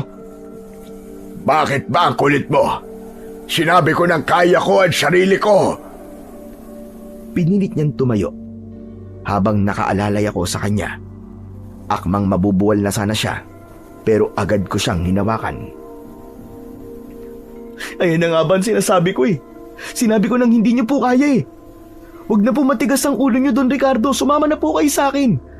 Malapit lang naman po ang bahay namin dito. Wala nang nagawa si Don Ricardo, kundi ang sumama sa akin. Medyo mabigat siya, kaya nahirapan ako sa pag-alalay sa kanya. Nang nakarating na kami sa bahay, ay nagulat si Lola Fatima nang nakita niyang kasama ko si Don Ricardo na duguan. Diyos ko! Anong ginawa mo kay Don Ricardo, apo? Hindi po ako may gawa nito sa kanya, Lola. Yung dalawang aswang po. Ano ka ba? Inatake siya ng mga aswang. Ay hindi po, La. Nakipagkwentuhan lang po si Don Ricardo sa mga aswang kaya po siya may sugat. Wag mo nga akong pinipiloso po. Baka hindi kita matadya. Lola, mamaya na po kayo magtanong. Maganda na po kayo ng panlinis ng sugat at benda. O sige, sandali lang. Diyos ko, natataranta tuloy ako. Ang daming dugo. Pinaupo ko muna si Don Ricardo at saka ako lumabas ng bahay. Kumuha ako ng dahon ng lagundi sa almires. Ano yung ginagawa mo? Nagdidikdik lang po ako ng dahon ng lagundi. Lagundi? Hindi ba gamot yan sa ubo? Hindi lang po ito gamot sa ubo, Don Ricardo. Pwede rin po ito sa sugat. Pinapahupa po nito ang kirot at pamamaga ng sugat. Hindi nagtagal ay nilinisan ko na ang sugat ni Don Ricardo. Kahit alam kong nasasaktan siya, ay tiniis niya yon. Pagkalinis, ay saka ko inilagay sa sugat niya ang dinikdik na dahon ng lagundi at doon ko na yon nilagyan ng benda. Bukas po, ay pwede niyo na pong palitan yung benda niyo at maglagay po ulit kayo ng dahon ng lagundi. Sandali. Ano ba kasing nangyari? Bakit inatake ng aswang si Don Ricardo? Lola, wag na po natin siyang tanungin. Ang kailangan po niya ay magpahinga. Sasagutin ko ang tanong ng lola mo. Tutal, ay alam kong nakita at narinig mo ang lahat ng nangyari kanina. Sigurado po ba kayo? Hindi po ba ayaw na ayaw niyo po na inuusisa po kayo? Hindi lingid sa kalaman nyo. Nadayo ko sa lugar na ito. Sa pinagbulang kong lugar, ay kilala ko bilang isang antingero na nakikipaglaban sa mga aswang. Isang grupo ng mga aswang ang nilabanan ko doon. Malakas pa ako ng panahon na yon at halos maubos ko sila. Yung 3 aswang na nandito sa lugar nyo ay ang mga takas na aswang mula sa grupong yon. Nandito sila para magiganti at patayin ako.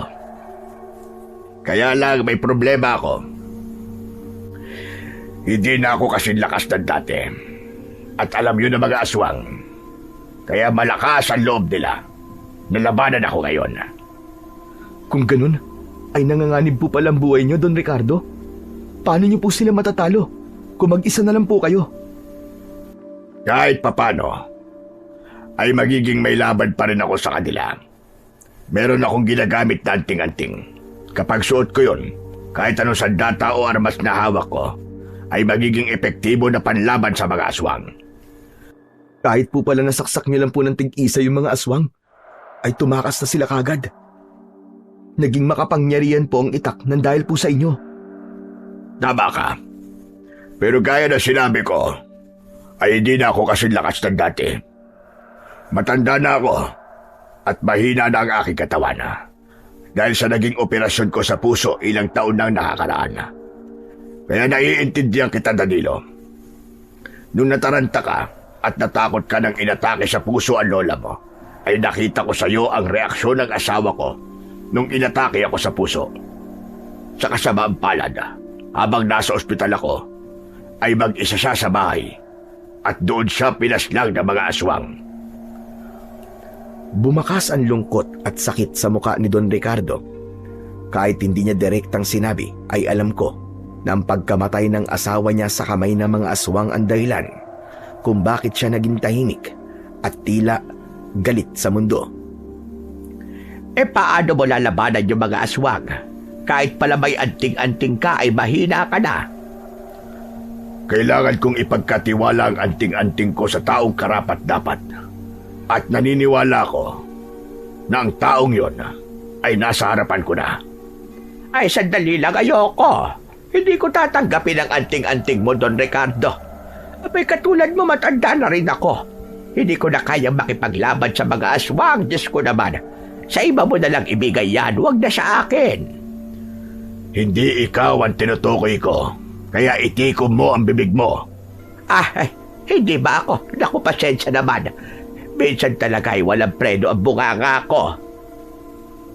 Si Danilo. Kay Danilo ko ipagkakatiwala ang aking anting-anting. Siya ang nakikita kong may kakayahan na maging antingero at tatapos sa kasamaanan ng mga aswang na sumasalakay dito. Sa akin? Sandali lang po. Bakit naman nagdidesisyon na po kayo agad nang hindi man lang ako tinatanong kung papayag po ba ako o hindi? Hindi lang ako ang nanganganib ang buhay, kundi ang lahat ng tao sa lugar na ito. Kasama ka na ron at ang lola mo. Kapag napatay ako ng 2 aswang na yon, ay sigurado ko na magpapatuloy sila sa pagsalakay dito dahil alam nila na wala nang lalaban sa kanila. Papayag ka ba na mangyari yon? Apo, tanggapin mo na ang alok ni Don Ricardo. Baka sa mga susunod na gabi ay tayo naman ang atakihin ng mga aswang na yon, Diyos ko po. Saka isipin mo, kapag tinalo mo yung mga aswang, ay makikilala ka rito sa lugar natin at sisikat ka. Baka puntahan ka rito ng mga reporter at interviewin ka pa. Makikita ka rin sa TV. Para ka ng artista noon pa nagkataon. Si Lola naman, ang babaw naman po ng dahilan nyo para lang pumayag ako sa gusto ni Don Ricardo. Hindi man lang po ba kayo mag-aalala sa akin na baka mapahamak po ako, mapatay ako dahil sa mga aswang? Hindi ko na yun naisip. Saka sabi ni Don Ricardo ay may kapangyarihan yung anting-anting niya. Hindi ba ang sabi niya rin ay nagawa niyang talunin ang napakaraming aswang noong malakas pa siya? Malakas ka pa ngayon.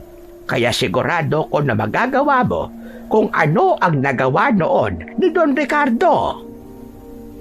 Tama ang lola mo, Danilo.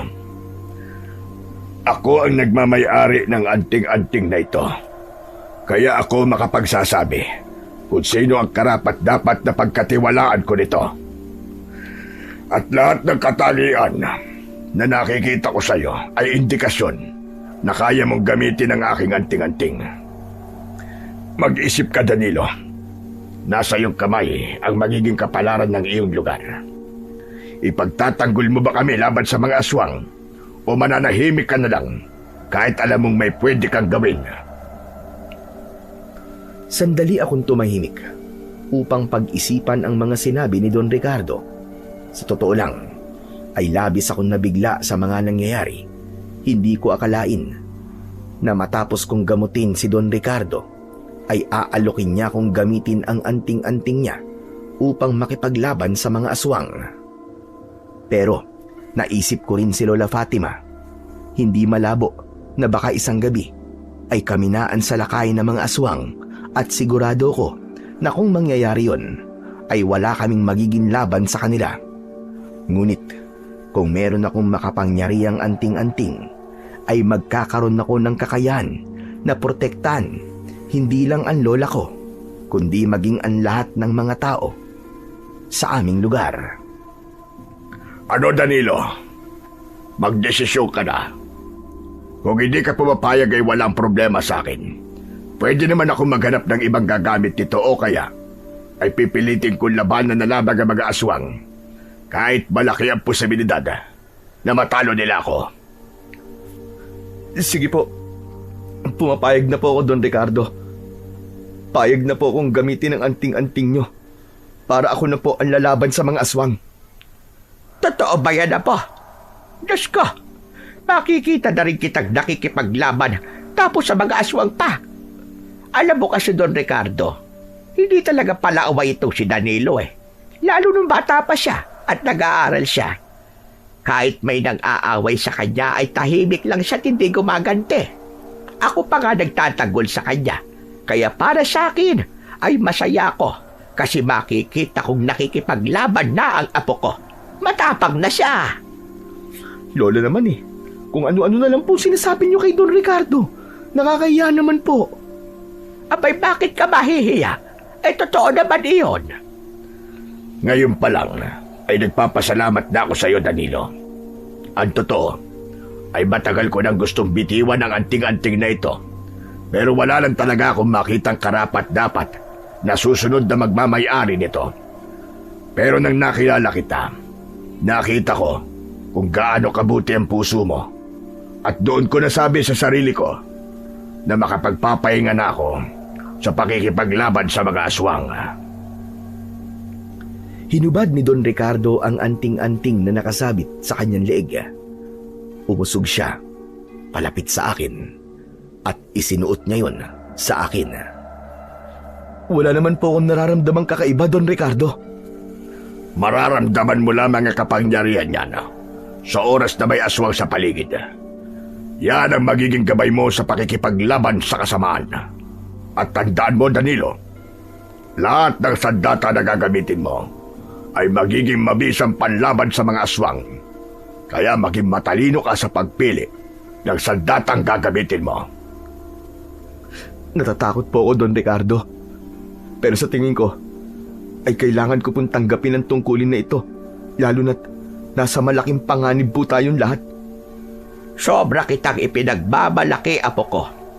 Talagang hindi ako nagkamali kung paano kitang pinalaki at inalagaan. Isang malalim na paghinga ang aking pinakawalan ng mga sandaling yon. Tinignan ko ang anting-anting na nakasabit sa aking leeg at sa sandaling yon ay unti-unti ko nang tinanggap na simula sa gabing yon ay magkakaroon na ng malaking pagbabago sa buhay ko. Sa mga nakalipas na araw ay patuloy akong nagtrabaho kay Don Ricardo. Sa gabi naman ay lumalabas ako na may dalang itak at pilit kong hinahanap ang kinaroroonan ng mga aswang. Tuluyan ko nang tinanggap na kailangan kong makipaglaban sa mga aswang upang maibalik ang kapayapaan sa aming lugar. Dahil alam ni Don Ricardo ang aking ginagawa, ay pinayagan niya ako na kahit hapon ako magtrabaho sa kanya. Alam niya kasi nagising ako at nagbabantay sa aming lugar mula gabi hanggang madaling araw. Isang hapon ay naghanda na ako papunta sa bahay ni Don Ricardo. Nang makarating ako roon ay naabutan ko siya na nakaupo sa labas ng kanyang bahay. Tinawag niya ako at pinaupo sa harapan niya. Danilo, halika nga sandali. Kumusta ang pagbabantay mo? Nakaharap mo na ba ang dalawang aswang? Don Ricardo, sa kasamaang palad po, hindi pa po eh. Hindi ko pa rin po sila nararamdaman eh. Sa palagay niyo po ba, umalis na po sila? Baka po nagpakalayo-layo na po sila, tumakas na. Dahil nung huling nakaharap niyo po sila, ay parehas niyo po silang nasaksak. Baka po natakot na sila at hindi na po sila babalik dito. Duda ako na lumayo ang dalawang yon. Wala silang ibang gustong gawin kundi ang patayin ako. Kaya alam ko na nasa paligid lang sila. At kahit nagawa ko silang masugatan, ay may kakayahan pa rin silang pagalingin ang kanilang mga sugat sa mabilis na paraan. Malamang ay naghihintay sila ng tamang pagkakataon para umatake. Kung ganun po pala, ay dapat ko palang pagbutihin ang aking pagbabantay. Pero sa totoo lang po, Don Ricardo, hindi pa rin po ako makapaniwala na ako po ang napili niyong pagkatiwalaan ng anting-anting niyo eh. Isa lamang po akong hamak na nagtatanim ng mga halaman at wala po akong kaalam-alam sa pakikipaglaban sa mga aswang. Hindi mo kailangan ng kaalaman o karanasan para maging tagapagtanggol. Ang kailangan mo lang ay matinding kagustuhan na protektahan ng mga taong mahalaga sa'yo. Ang bagay na yon ang magtutulak sa'yo para ikaw ay maging matapang. Pero paano po kayo? Meron po bang nagturo sa inyo para maging matapang? Ang mga karanasan ko sa buhay ang nagturo sa aking maging matapang. Bata pa lamang ako, ay marami ng aswang ang umaatake sa lugar kung saan ako ipinanganak. Namatay ang mga magulang ko na dahil sa mga aswang nung 7 taong gulang pa lamang ako. Ang nag-iisa ko namang kapatid ay pinatay din ng mga aswang nung 10 taon ako. Hindi ko po akalain na bata pa lang po kayo ay napakarami niyo na pong naranasang masasakit. Kaya nga, nang inampon ako ng isang matandang antingero at sinabi niya na sasanayin niya ako makipaglaban sa mga aswang, ay agad akong pumayag. Siya rin ang nagbigay sa akin ng anting-anting na ngayon ay nasa iyo na. Alam ko na kailangan kong maging matapang upang magawa kong protekta ng mga taong malapit sa akin. Isa sa mga nakita ko sa iyo ay ang pagmamahal mo sa iyong lola. Kaya ako'y pinagkatiwala sa iyo ang anting-anting. Alam kong gaya ko ay gusto mo rin protekta ng mga mahal mo sa buhay. At ayokong ipagkait sa'yo na magkaroon ka ng kakayahan na gawin yon. Ang totoo po niyan, Don Ricardo. Si Lola Fatima po talaga ang una kong naisip kaya pumayag po ako na tanggapin po tong anting-anting eh. Pero wag po kayong mag-alala. Gagawin ko po ang lahat para hindi kayo magsisi na sa akin niyo po ito pinagkatiwala. Tumangulang si Don Ricardo sa sinabi ko na yon, pero nakita ko sa mga mata niya na may tiwala siya sa akin. Matapos naming mag-usap, ay sinimulan ko na ang trabaho ko at doon ko muna itinuon ang aking atensyon. Pagsapit ng gabi, gaya ng aking nakasanayan, ay muli akong naghanda para magbantay sa aming barangay. Kinuha ko ang itak sa kusina at tinignan ko yon kung matalim pa rin ba yon. Sigurado ka ba na itakan sa data na magagamit mo para talunin yung mga aswang? Wala naman po akong ibang mapagpipilian, Lola, kundi ito lang po eh. Ay, oo nga pala. Aalis na po ako ha. Paglabas ko po, magsarado na po kayo ng pinto. At yung mga bintana, i-check niyo po kung nakasara din. Lagyan niyo po ng lock. Huwag na po kayong lumabas ha. Kahit hindi mo yan sabihin ay gagawin ko talaga yan. Sige na, Apo. Umalis ka na. At mangako ka sa akin, Apo, na mag-iingat ka. Lumabas na ako ng bahay, pero napahinto ako nang may naramdaman akong kakaiba. Luminga ako sa paligid at bahagya ako napaatras nang biglang sumulpot ang isang aswang sa labas ng aming bakuran. Nanlilisik ang mapupula niyang mga mata habang nakatingin sa akin. Ikaw na pala ang bagong nagmamayari ng antig-antig na Ricardo. Sinasabi ko na nga ba? Mahina na siya, kaya pinasa niya na ang pesting antig-antig na yan sa iba. Tama ka. At ako na ang papatay sa iyo ngayon. Teka, bakit mag-isa ka lang? Nasaan ang kasama mo? Bakit hindi pa kayo dalawa magpunta rito? Para sabay ko na kayong papatayin. Ano ba yung nangyayari niyan, Apo? Sino bang kausap mo? Naku po, Diyos ka! Ang aswang! Abay, napakapangit mo pa na talaga sa personal. Lola, ano ba kayo? Magsarado po kayo ng pinto. Huwag po kayong lalabas hanggat hindi ko sinasabi at hanggat hindi ko napapatay ang halimaw na to. Nang isarado ni Lola Fatima ang pinto, ay inihanda ko na ang sarili ko sa pakikipaglaban. Mahigpit kong hinawakan ang matalas kong itak at hindi ko na inalis ang tingin ko sa aswang na nasa aking harapan. At sa sandaling yun, ibinigay ko ang buong tiwala ko sa kapangyarihan ng anting-anting na ibinigay sa akin ni Don Ricardo. Sinalubong ko ang aswang. Tatagain ko sana siya, pero nahawakan niya ang kamay ko. Binigwasan ko ng suntok sa panga ang aswang at napaatras siya. Dumura pa siya ng may kasamang dugo. Malakas ka, pero hindi ka pa rin uubra sa akin. Mas naging mabilis ang pagkilos ng aswang. Hindi ko na malayan na nasa harapan ko na siya. Wala na akong nagawa nang kinagat niya ako sa balikat. Malakas akong napasigaw dahil sa labis na sakit.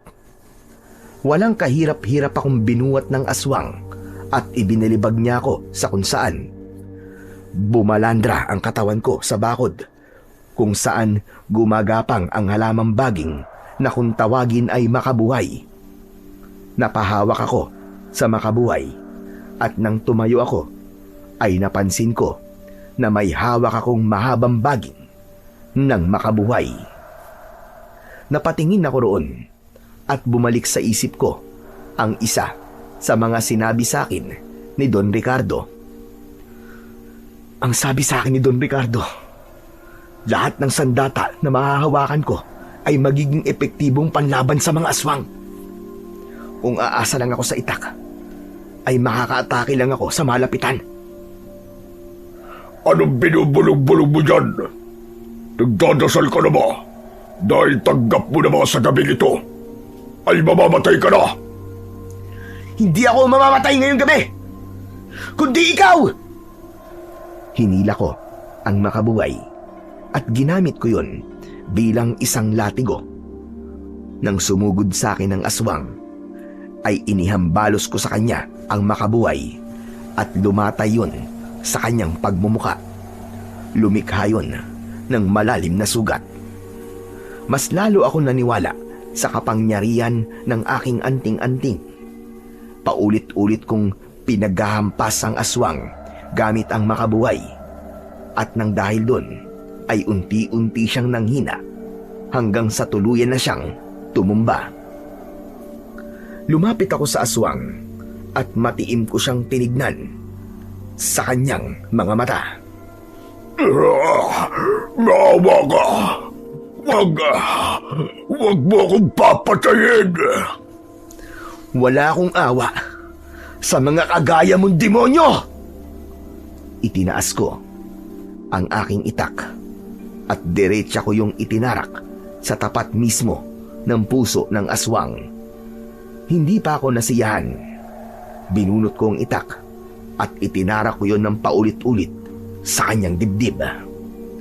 Sandaling nangisay ang katawan niya at hindi nagtagal ay binawian na siya ng buhay. Kinabahan naman ako nang narinig ko ang malakas na pagsigaw ni Lola Fatima mula sa loob ng bahay. Hinugot ko ang itak at sa pagbukas ko ng pinto ay nakita ko na naroroon ang isa pang aswang. Hawak niya si Lola Fatima at nakaumang sa leeg ng lola ko ang matutulis nitong mga kuko. Nalaman ko na pumasok sa bintana ang aswang dahil nakabukas yun. Danilo, Apo! Tulungan mo ako! Ayoko pang mamatay, lalo na sa kamay ng mabahong aswang na ito! Tulungan mo ako, Apo! Huwag po kayong mag-alala, Lola. Ililigtas ko po kayo. Hoy, ikaw, Diablong buwang ka! Pakawalan mo, Lola ko. Kung ayaw mo magaya ka sa kasama mo na nasa labas. Ngumisi lang ng nakakaloko ang aswang at tila wala siyang takot na nararamdaman. Alam kong kritikal ang sitwasyon namin. Isang maling galaw ko lang ay maaaring yun na ang maging dahilan ng kamatayan ni Lola Fatima. Hanggang sa naramdaman ko ang paggalaw ng makabuhay sa aking kamay. Mabilis akong napatingin doon at isang ideya ang aking naisip. Gamit ang aking utak ay inutusan ko ang baging na makabuhay. Hindi ako makapaniwala na gumana ang aking plano dahil kumilos ang makabuhay ng naaayon sa kagustuhan ko. Mabagal at maingat yung gumapang papunta sa aswang. At nang makalapit na ang baging ng makabuhay sa aswang, ay mabilis yung pumulupot sa isang paa ng aswang. Malakas kong hinila ang makabuhay at dahil doon, natumba ang aswang. Nang nabitiwan niya si Lola Fatima, ay mabilis akong lumapit sa aswang. Kumawala ang makabuhay sa paa ng aswang at ipinulupot ko yun sa kanyang leeg. Nagpumiglas ang aswang pero wala siyang laban sa lakas ko. Hindi nagtagal ay huminto na sa paggalaw ang aswang at tuluyan na siyang nalagutan ng hininga. Pagod na pagod ako matapos kong patayin ang dalawang aswang. Pero nang yakapin ako ni Lola Fatima, ay tila ba nawala ang aking pagod, lalo na't alam ko na ligtas na siya at ang aming lugar mula sa perwisyong mga aswang. Kinabukasan ay mabilis na kumalat sa aming barangay ang pagkakapatay ko sa dalawang aswang. Marami ang humanga Sa tapang na ipinakita ko, sa araw din na yon ay inimbitahan kami ni Don Ricardo sa bahay niya para sa isang espesyal na hapunan. Napakaraming masasarap na pagkain ang nakahain sa lamesa. Wow! Ang dami naman po nito, Don Ricardo! Mauubos po ba natin lahat ito? Pwede naman kayo mag-uwi kung may matitira. Saka talagang dapat lang tayo maganda. Dahil nagtagumpay kang patayin yung natitirang 2 aswang. Hindi ko po yun magagawa kundi po dahil sa inyo, Don Ricardo. Kung hindi nyo po ipinagkaloob po sa akin ang anting-anting nyo, ay hindi ko po mapapatay yung mga aswang na yon. Danilo, huwag mong minamaliit ang sarili mong kakayahan. Dahil ang kakayahan na yan ang siyang tutulong sa'yo na malagpasan ang lahat ng mga pagsubok sa buhay. Talagang karapat dapat kang maging bagong tagapangalaga ng anting-anting. Kaya ka nagtagumpay sa iyong misyon. Oo nga pala. Simula ngayon, ay hindi mo na kailangan magtrabaho sa akin. Burado na rin ang utang niyo sa akin. Huwag mo nang intindihin yun. Quits na tayo. Yun ay bilang kapalit sa kabayanihan na ginawa mo. Ano po? Talaga po, Don Ricardo? Lola, narinig niyo po ba yun? Wala na po tayong utang. Wala na po tayong utang, Lola. Ay, Diyos ko! Salamat sa Panginoong Diyos. Salamat din po sa inyo, Don Ricardo. Napakabuti niyo po talaga. Sana po'y wag po kagad kayong kunin ni Lord. Sana nga, Lola, ay hindi kagad ako kunin ni Lord.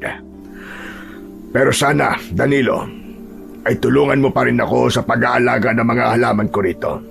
Kailangan ko pa rin kasi ang tulong mo rito. Pero wag ka mag-alala. Dahil sa pagkakataon nito, ay magkakaroon ka na ng sweldo. Naku, Don Ricardo, hindi ko po tatanggihan yan. Maraming salamat po talaga, Don Ricardo. Hulog po talaga kayo ng langit sa amin. Pwede magbabaya na tayo mag-usap. Abay, kumain na tayo. At kanina ko pa gustong tikman ang lahat ng pagkain na nasa lamesa. Ay, Diyos ko.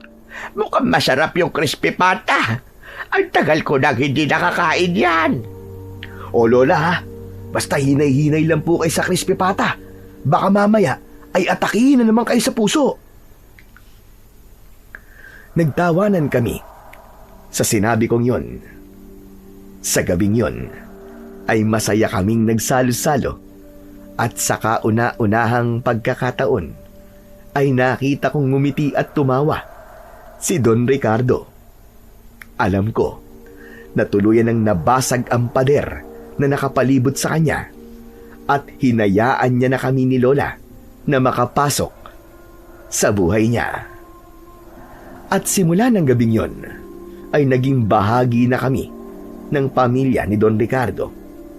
Nang dahil sa kanya ay unti-unti kaming nakaahon sa kahirapan at naiparanas ko na rin kay Lola Fatima ang buhay na gusto ko para sa kanya.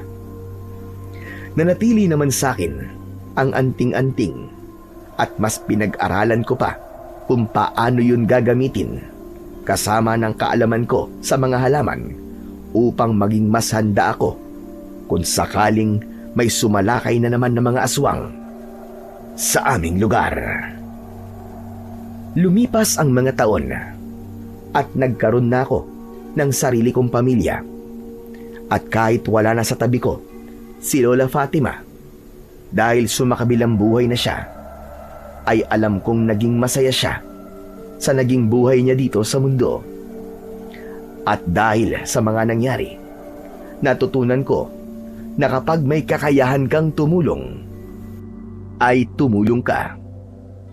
Kahit simple at maliit na tulong lamang yon, ay maaari kang makapagbigay ng malaking pagbabago sa taong tinulungan mo. Hanggang dito na lamang po ang aking kwento.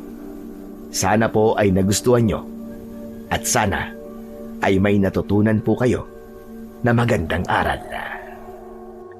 Sa kwentong ating napakinggan, ay pinatutunayan lamang nito na sa kabila ng hirap ng buhay at ng mga pagsubok na ating kinakaharap sa araw-araw, huwag sana nating hayaang manlupaypay ang ating puso sa paggawa ng kabutihan.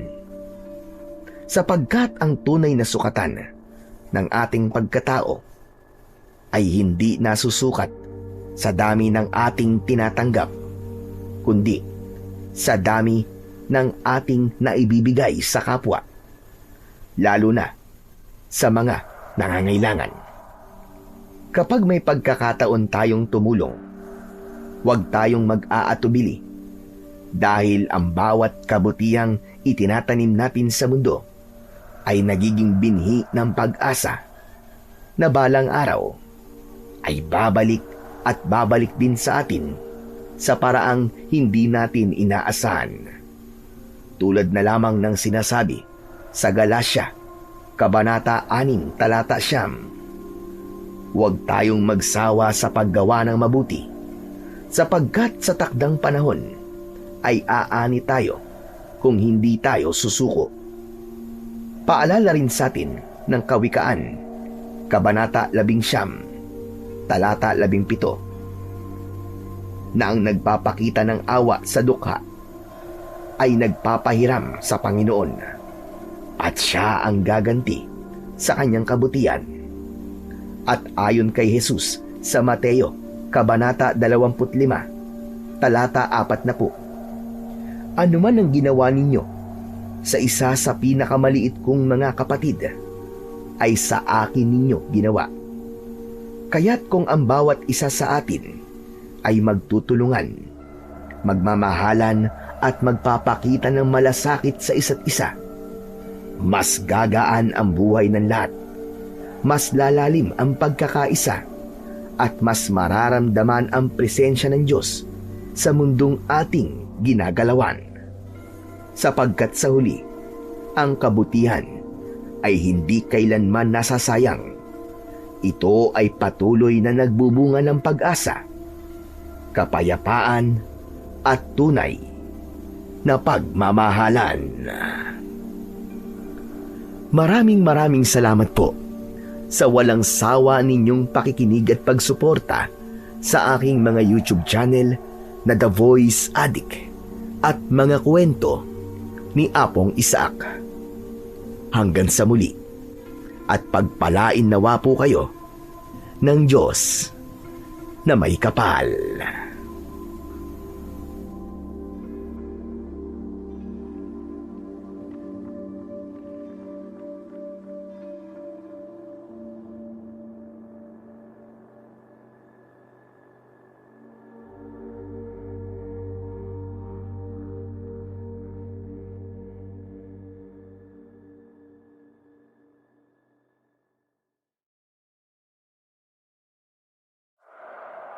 Isang mapagpalang araw po sa inyo, Sir Blair, at sa lahat po ng inyong tagapakinig.